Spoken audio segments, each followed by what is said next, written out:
바이블 1311 오늘은 디도스를 함께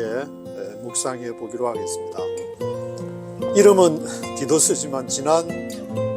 지난주에 목회 수신을 하면서 디모데의 전후서를 말씀을 드리면서 교부들의 그 신학에 대해서 니콘 에칼로 암기하시면 좋다고 말씀을 드렸는데 집에서 이렇게 하다 보니까 와이프님께서 옆에 주무시고 계신데 제가 조심을 하느라고 조금 긴장된 모습으로 했다고 그렇게 얘기를 해가지고 오늘 이제 오전에 스쿨버스 마치고 금요일 날은 조금 일찍 마치기 때문에 여기 학교 옆에 이제 주차를 해가지고 한 2시간 시간이 있기 때문에 그 시간을 이용해서 디도스와 디모데 전후서는 이제 목회 서신이라고 하는데 그 목회를 할 때에 물론 디모데 전후서나 디도스를 많이 참조를 하시겠지만 주로 이제 얘기되는 문제가 교리 문제를 얘기를 하다 보면은 그 313년에 로마가 기독교를 승인한 이후에 그 모습이 있어가지고 그것을 이제 니케아 공의회 325년부터 해서 콘스탄티노폴 공의회 381년, 에베소 공의회가 이제 그 이후에 431년에 마리아 크리스토토코스, 테오토코스 그런 논쟁이 있은 이후에 이제 막 싸우다가 499년에는 완전히 막 뒤죽박죽 이렇게 싸움이 서로 막 파문하느라고 정신없는 가운데에 테오도시우스 2세가 이제 말에 낙마하고 그 다음으로 황제를 물려받은 여황제께서 나서가지고 주선을 해가지고 451년에 칼케톤 공의에서 4가지를 부정적인 단어로 예수는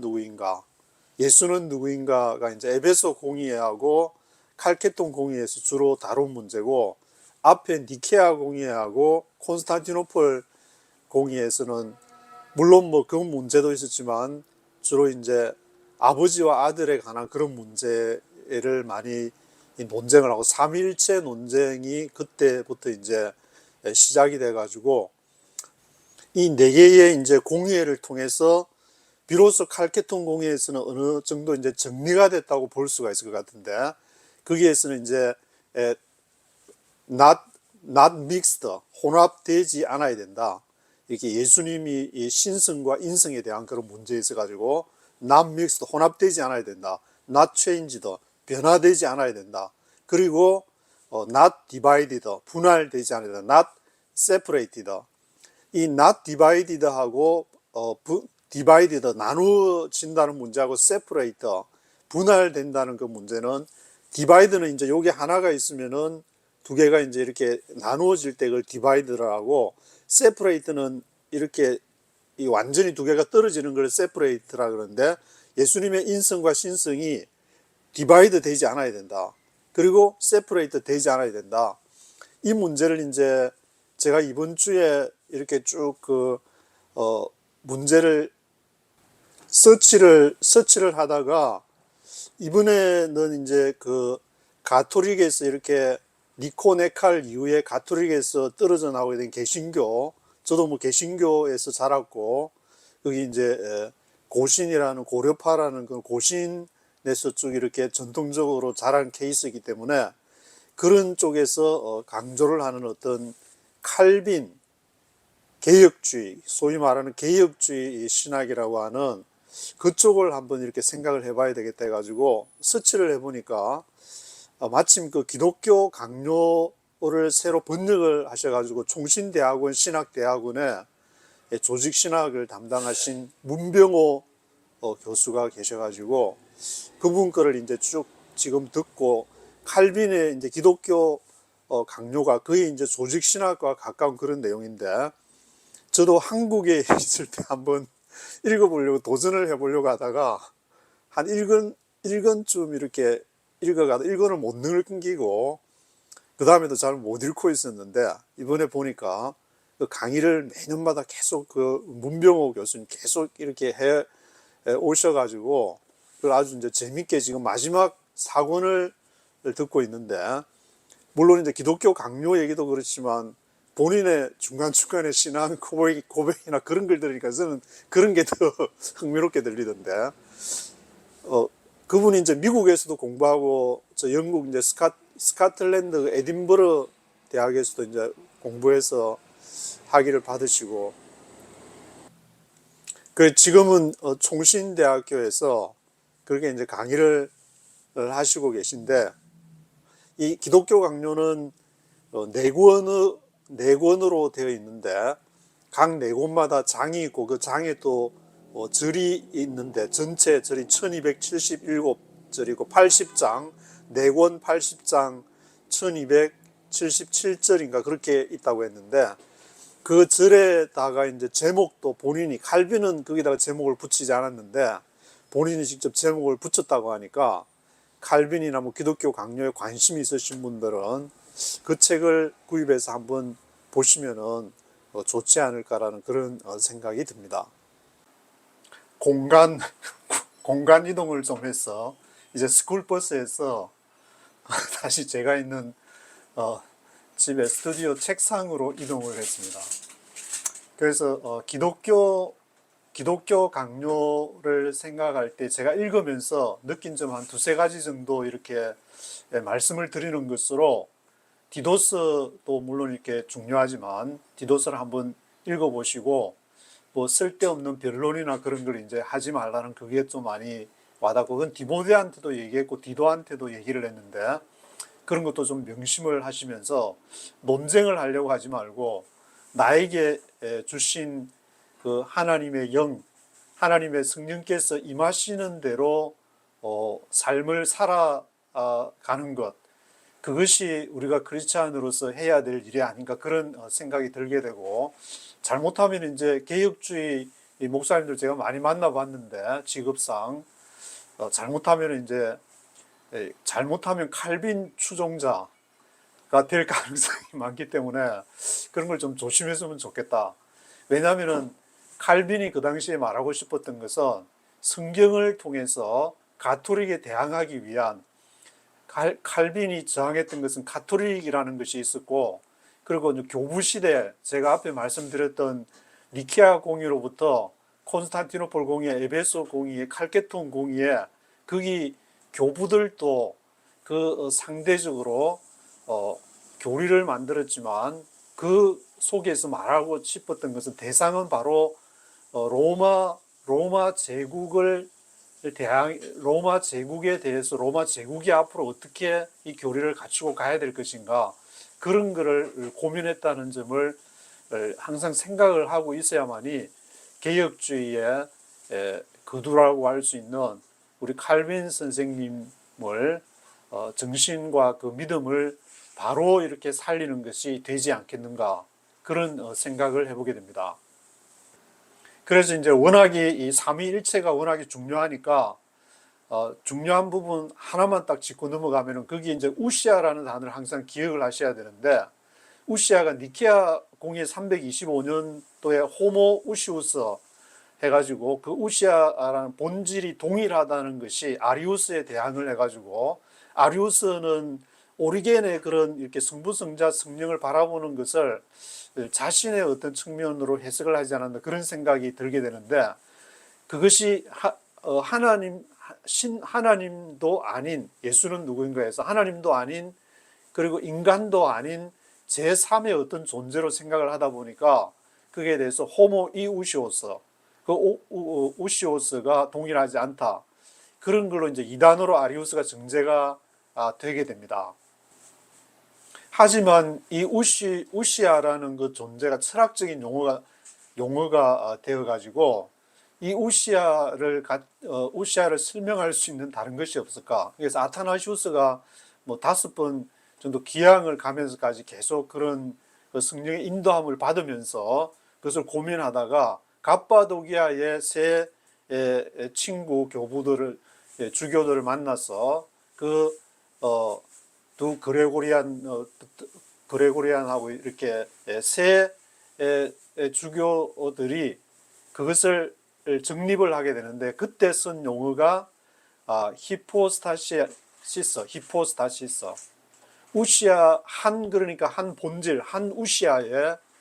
세 위격이 있다. 위격이라는 말로 히포스타시스라는 말을 쓰는데, 그 우시아와 함께, 우시아가 이때도 이제 같이 맨 나중에까지 사용이 되어지는 용어이기 때문에 325년에 니케아 공의에서만 나타난 것이 아니라 그 뒤에도 한 우시아를 쓰고, 그리고 그것을 설명하면서 세 위격, 히포스타시스라는 말을 썼기 때문에, 그것은 히브리서 이제 1장 3절에 보면은 본체의 형상에서 그것이 이 히포스타시스라는 말이 헬라어로 사용이 되었기 때문에 그것을 하는데, 갑바도기아의 세 신학자들이 굉장히 큰 공헌을 했다고 볼 수 있을 것 같습니다. 그래서 그 우시아하고 히포스타시스, 그것은 이제 조금 기억해 두셔야 될 문제가 아닌가. 물론 나중에 이제 최종 결론에서 451년에 칼케톤, 니콘의 칼이니까 저도 근데 생각이 안 날 때는 니콘의 칼 하면 절대 잊어버리지 않기 때문에 참 유용하고 편리한 것 같습니다. 그래서 칼케톤 하면은 그 칼케톤에서 not mixed, not changed, not divided, not separated. 그것도 이제 그거는 최종 결론이니까 그거 잊어버리고 또 잘못 말했다가 또 이단이 나오면 안 되니까. 그래서 이 기독교 강요 문병호 교수 얘기를 들으면은 나중에 이제 뒤에 이 디바이드는 제가 앞에 말씀드렸듯이 여기 이제 디바이드는 신성과 인성이 있으면은 두 개 나눠지지 않는다. 디바이드. 이 세퍼레이트 되지 않는다 했는데, 이것도 네스토리우스를 말하면서 네스토리우스도 이거를 여기에 맞지 않기 때문에 이단이다 그렇게 얘기를 하는데, 개혁주의 기독교 강요 칼빈 선생님이 뭐 그렇게 말했는지는 제가 한번 또 기독교 강요를 나중에 읽어봐야 되겠지만, 하여튼 뭐 이단이 막 옆에 그냥 만나기만 하면 이단들이 깔려 있는 것 같아가지고, 제가 예수님도 물론 이단이었으니까 뭐 저도 뭐 이제 앞으로 겁내지 말아야 되겠다, 이단 소리 듣느라고. 진리가 뭔지 이렇게 하나씩 탐구해 가면서 기도하면서 성령의 인도를 받아야 되겠다는 것을 다시 한번 생각해보는 계기가 되었습니다. 그리고 또 하나 이제 말씀을 드리고 싶은 거는, 문 교수는 그 미국에서도 공부하고 뭐 스코틀랜드 에딘버러에서도 공부를 많이 하셔서 그런 건지, 아니면 학자로서의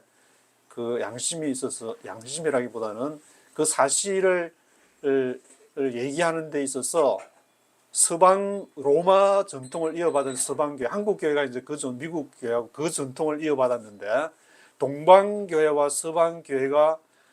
분리되는 것이 1054년에 필리오케 논쟁이라는 것이 있었는데, 물론 다른 문제도 있었지만 교리적으로는 가장 주요한 그 갈라서게 된 논쟁이 필리오케 논쟁. 필리오케 하면은 이제 헬라어 조금 저도 조금 배워가지고 뭐로부터, 아들로부터, 그래서 필리오케가 되는데, 성령이 어디로부터 나오는가 그 문제를 얘기하면서 아버지와 그리고 아들로부터라는 그런 이제 강의를 쭉 제가 3권까지 다 들었는데, 4권 지금 듣고 있는 중인데, 거기에서 정확하게 얘기를 하는 것을 보고, 그래서 우리는 서방 전통을 이어받았다. 그러면은 서방만 전통이고 또 동방은 네스토리우스도 또 이단이라 그랬으니까, 동방 대진경교 유행 중국교를 비롯해서 그 동방으로 갔던 이렇게 그것은 이단이 되는 것인가? 그 문제도 지금 이제 한국 교회에서 여러 가지 앞으로 변화에 대한 논쟁이 지금 유튜브로 보니까 많이 진행이 되고 있는 것 같은데, 거기에서 다뤄져야 되지 않을까? 왜냐하면은 네스토리우스가 논쟁을 할 당시에는 처음에 이제 마리아 그 숭배, 크리스토토코스하고 제가 테오토코스 말씀을 드렸는데, 크리스토토코스에게 그리스도의 어머니라는 걸로 네스토리우스가 얘기를 하고, 그리고 시릴이 이제 거기에 대항을 하면서 시릴 알렉산더의 주교인 감독인 시릴은 테오토코스 그렇게 해서 이제 서로 대항이 되는데, 근데 사람들이 그 당시에 네스토리우스를 오해한 부분이, 네스토리우스는 두 신성과 인성에 있어서 완전한 하나님, 완전한 예수님이 하나라는 것을 인정했는데, 그 당시에 조금 오해를 한 것이 뭐 이렇게 와전이 된 건 저도 잘 모르겠지만, 또 앞으로 이제 좀 스타디를 해 나가야 될 그런 부분이지만, 그런 측면에서 또 네스토리우스가 다시 한번 언급이 돼야 되지 않을까. 뭐 한국에서 지금 이제 진지하게 고민하는 신학자 분들이 많은 걸로 알고 있는데, 그분들이 같이 함께 이렇게 여러 가지 얘기를 하면서 서로 상대방을 존중하면서 논의가 진행돼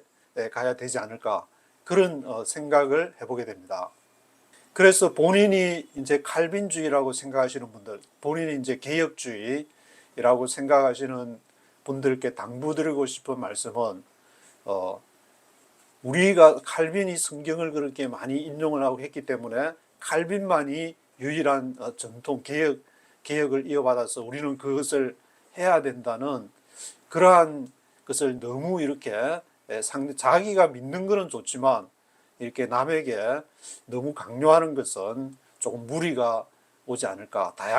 저는 이제 제 입장은 다양한 그러한 신학적 입장에 같이 공존해가는 앞으로의 뭐 1000년, 2000년 후에야 뭐 칼빈주의가 완전히 다 칼빈이와 신학계를 다 평정을 해가지고 그럴지는 저도 잘 모르겠지만, 지금 제가 사는 이 시대에 적어도 상황에서는 서로의 입장을 존중해 주지 않고는 대한민국 한국 교회가 하나님 나라를 향해서 나아가는데 오로지 이것만이 하는 그런 단계는 아니라는 생각이 들기 때문에 말씀을 드리고, 또 문병호 교수 들어보면은 이제 뭐 예정론에 대한 문제라든지, 또는 이제 죽음 이후에 우리가 어떻게 죽음과 부활에 대한 3권, 맨 마지막에 이제 칼빈이 3권 마지막 장에 25장이 되는데, 거기에서 죽음과 부활에 대한 문제를 다루고 있는데, 거기도 보면 굉장히 명쾌하게 설명을 한다. 저는 지금까지 이제 나름대로 이게 뭔가 알아보려고 막 취재도 하고 했는데 들어도 애매하고, 그 로이드 존스 목사 책을 어느 목사님이 이제 제가 기자할 때에 막 등키인에 앉아서 막 굉장히 일주일에 몇 시간씩 막 이렇게 앉아서 같이 얘기도 하고 막 그랬었는데, 그래서 서점에 가서 로이드 존스의 이 책이 3권, 4권 이제 칼빈의 기독교 강요처럼 성부, 성자, 성령, 삼위일체 교회와 종말에 대해서 마지막 장에 이제 그 책을 좋아해요. 그걸 한 3번 정도를 읽었는데도 무슨 말인지는 모르는데, 여기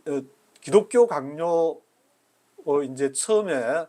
문병호 교수 이렇게 쭉 설명하는 것을 들으면서 가장 인상적인 게 삼위일체도 물론 이제 설명을 잘 하셨지만, 그 예정론에 대해서도 뭐 길게 설명 안 하면서도 심플하게 하니까 딱 와닿기 때문에 그걸 한번 들어보시고, 제가 간단하게 이제 설명을 드리면은 문 교수가 물론 칼빈이 설명을 했으니까 아마 그걸 하신 것 같은데, 거기에서 가톨릭의 예지예정론하고 비교를 해서 딱 하니까 이해가 쉽게 됐는데, 가톨릭이 예지하면은 미리 안다 그래서 가톨릭에서는 예정론 자체를 어떤 그 사람이 이제 하나님께 은사를 받아가지고 뭐 그게 보인다 그러면은 그 사람을 이렇게 그 사람의 뭐 공로라고 표현했는데, 공로를 인정해서 하나님의 사역을 할 수 있도록, 하나님 나라 일을 할 수 있도록 하는 게 가톨릭의 예정론이다. 그러면 인간의 공로가 있다면 하나님이 전적으로 은혜에 대해서 뭐 솔라 그라티아 그런 것으로 하지 않지 않냐, 하나님이 하시는 것이 아니지 않냐. 그래서 칼빈의 이중 예정론은 그런 거 아무것도 없다. 믿음 자체도 솔라 그라티아 하나님의 은혜고, 모든 것이 다 하나, 인간의 공로는 단 0.000000001%도 가미되는 것이 없다. 그렇게 말씀을 하셔가지고 그것을 얘기를 하고, 그리고 이제 저도 지금까지 예정론에 대해서 오해했던 부분이 뭐냐면, 그 하나님의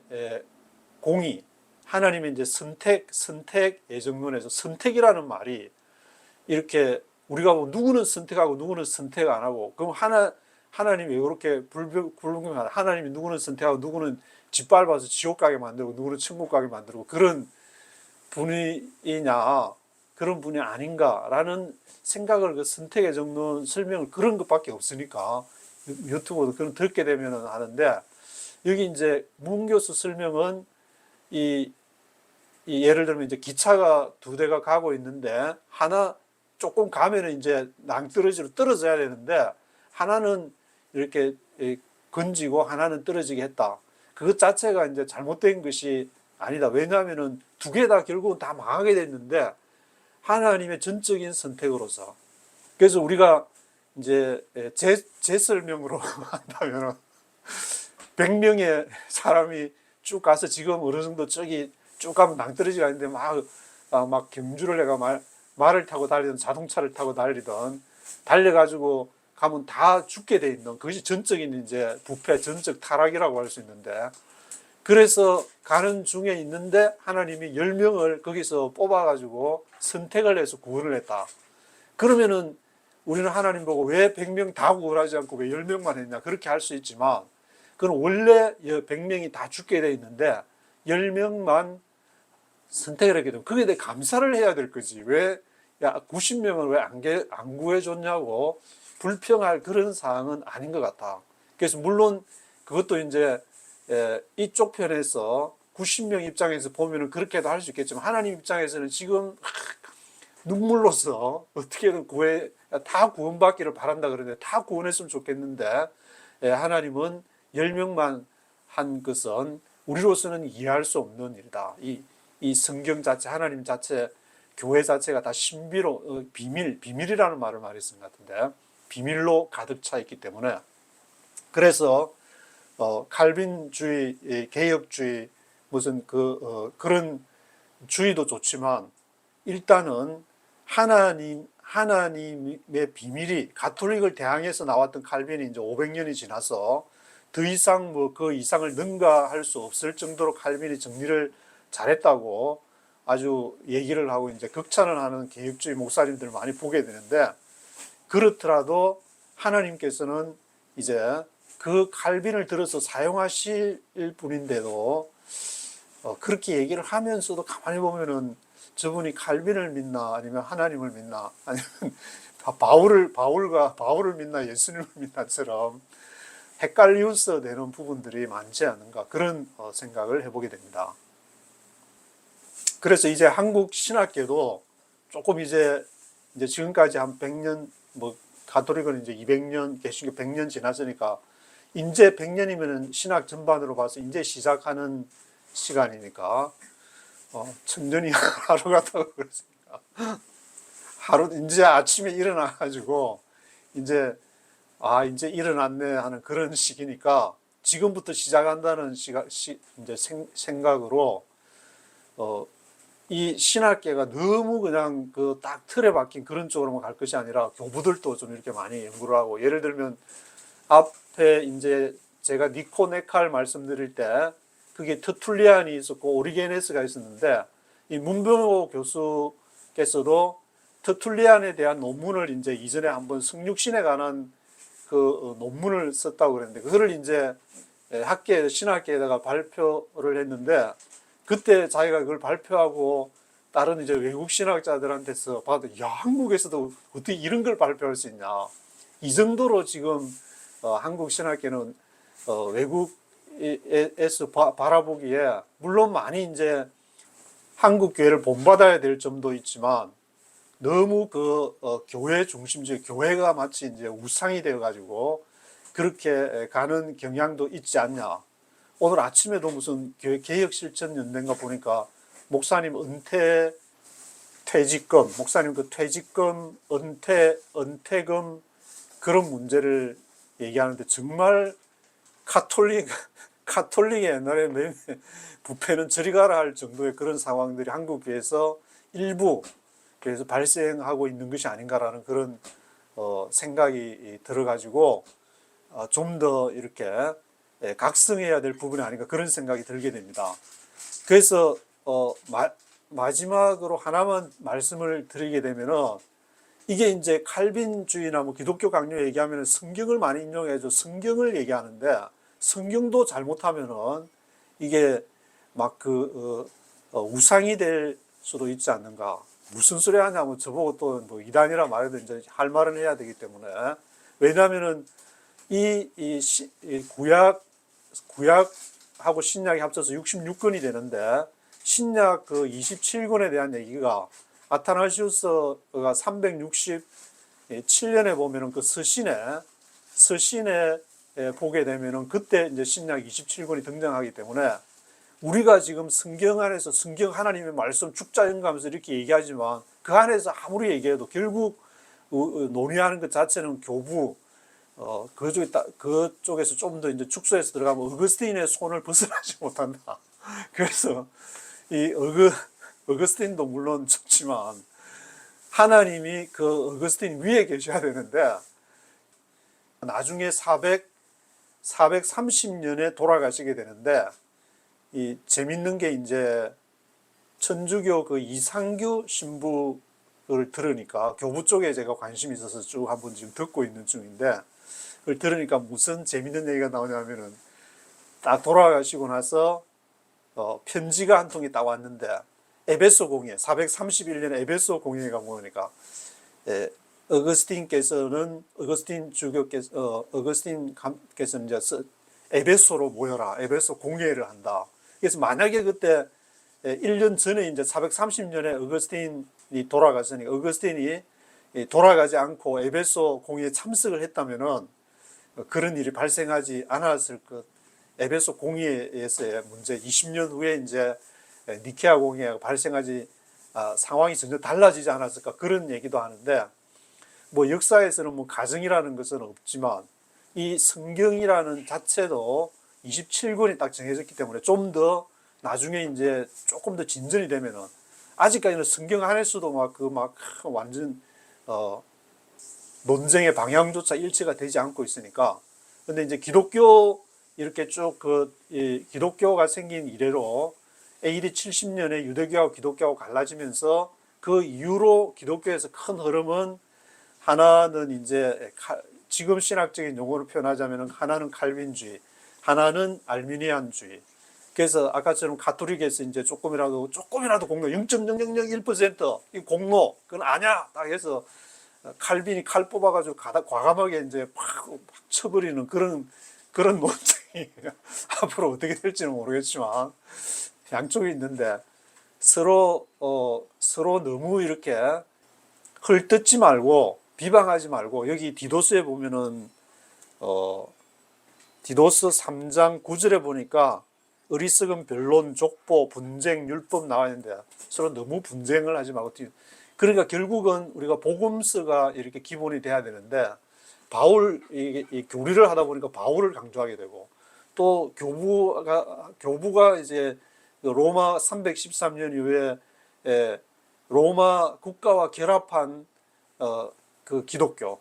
교부들이 지금 다 정리한 기독교 그 다음에 또 칼빈이 가톨릭이 부패하고 나서 그게 대항하기 위해서 개혁을 하기 위해서 한 그런 기독교 강요 그것이 이렇게 주되다. 그럴지라도 우리는 어디로 돌아가야 될 것인가? 예수님이 말씀한 그 복음 그 자체 그 복음으로 돌아가면은 그때 다른 복음서도 많이 있으니까 그것도 이제 조금 더 논쟁이 진행되면은 그것까지 가지 않아야 될까? 그것까지 갈지 안 할지 제가 살아있을 때 그걸 볼지 못 볼지는 잘 모르겠지만 하여튼 그 얘기를 하면은 이 너무 성경의 교부들이 이렇게 어거스틴이 서신에서 정리한 그 교부들의 손 안에서만 놀아서는 안 되겠다. 어거스틴의 손 안에서만 노는 것이 아니라 하나님의 손 안에서 어거스틴도 하나님 안에서 있으니까 그걸 잊어버리면 안 되겠다. 그래야 이렇게 대한민국 한국 교회가 이 전 세계를 향해서 널리 이 하나님의 나라의 복음을 전할 수 있는 그런 모습이 되지 않을까. 그런 목회, 디모데 전후서와 디도서 바울이 디모데와 디도에게 에베소 교회에서, 디모데야 너는 에베소 교회에서 이렇게 목회를 해라. 디도야 너는 그 힘들지만 그